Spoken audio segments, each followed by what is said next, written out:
Are you looking for a beautiful pancake recipe for British Pancake Week? Then you come to the right place. But I've also got a way of elevating that humble but delicious pancake to a whole new level. You're going to absolutely love it, so stick around.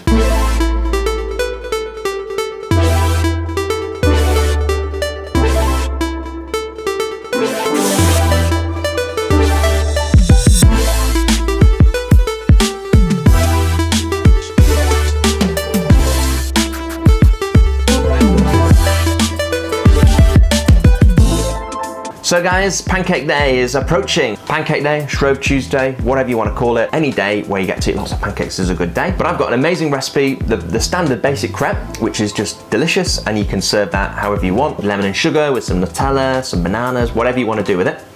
But I've also got an amazing recipe, which is a soufflé crêpe, or a soufflé pancake. A British pancake is essentially the same as a French crêpe.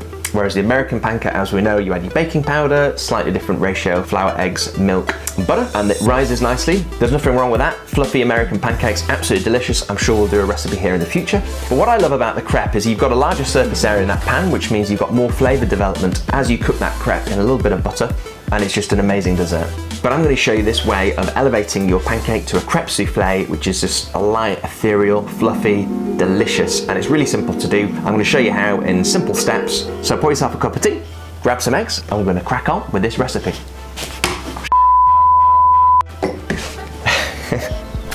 Okay guys, so we're going to break these recipes down into 5 component parts. All of these can be made in advance, apart from the actual soufflé, which we need to make last minute.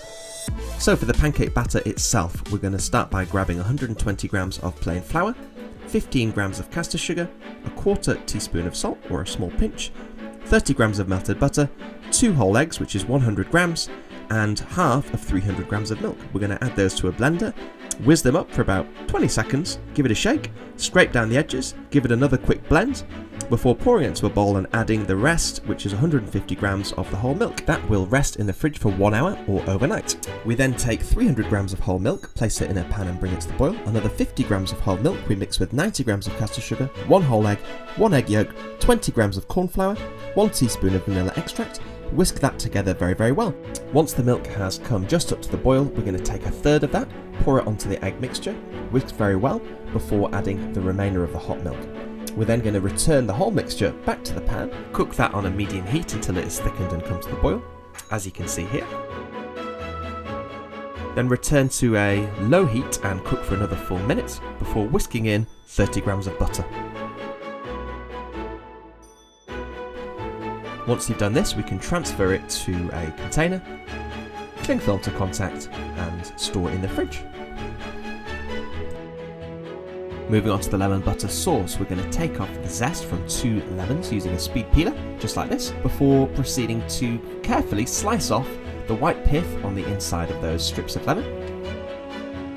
Work your way through all of this zest before taking each piece and slicing thinly into these lovely little thin strips of lemon zest. Julienne, if you prefer the technical terminology.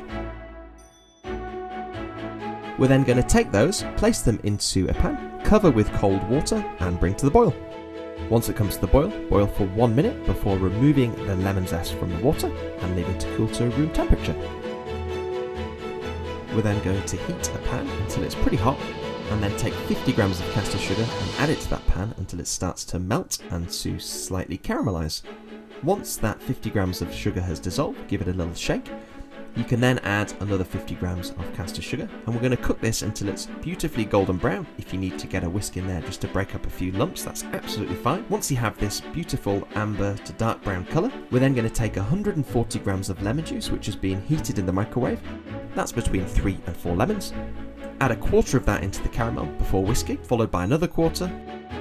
Continue with the remainder of the lemon juice until it's fully combined. Please be careful here, caramel is very hot and this can splutter, so just work carefully. Once we've done this, we're going to whisk in 100 grams of unsalted butter and bring that back to the boil and cook it until it's this beautiful sauce consistency. Add a little pinch of salt and mix back through those lovely julienne strips of lemon, and here we have the most amazing lemon butter caramel sauce. To cook for crepes, remove the batter from the fridge, mix it very, very well, take a chilled block of unsalted butter and touch it onto the pan before ladling in a beautiful amount of the crepe batter. batter, cook for 1 to 2 minutes until golden brown on the bottom side before flipping. Cook for another minute until golden brown on both sides before repeating with the rest of the batter. So to bring this all together and to make our crêpe soufflé, we will weigh out 150 grams of crème pâtissière, 1 teaspoon of lemon juice, microwave until that's hot, whisk in 1 teaspoon of lemon zest, and then whisk until that's smooth. Then to make the meringue, we're going to take 140 grams of egg whites, start whisking that on a medium speed, while slowly sieving in 70 grams of caster sugar, a very small squeeze of lemon juice. Whisk that until it's a glossy, medium peak meringue, then take a quarter of this meringue and whisk it into your warm crème pâtissière. Once this is combined, we can take half of the remaining meringue, fold that gently into the crème pâtissière base,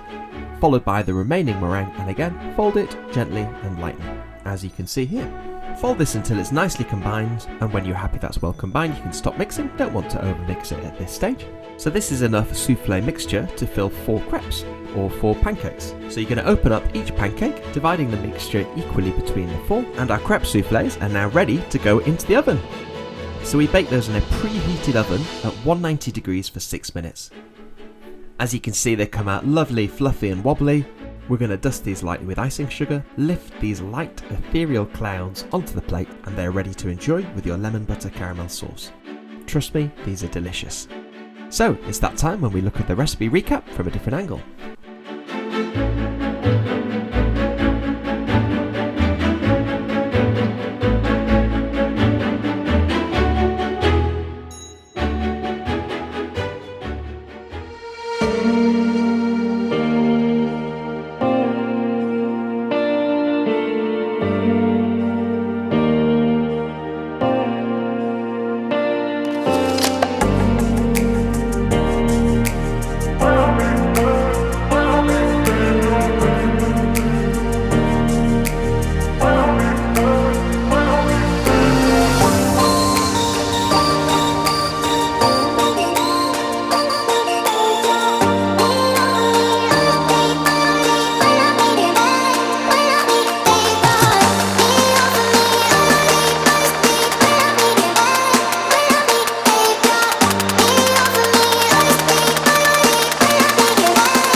So guys, you've got amazing recipes there, 2 or even 3 fantastic recipes. You've got your standard pancake or crêpe recipe, amazing lemon caramel butter sauce, and then you've got your crêpe soufflé. I urge you to try all 3 of them. So guys, if you enjoyed this week's recipe, please give me a like, hit the subscribe button, have an amazing pancake day. God bless, and I'll see you next week for an amazing new recipe.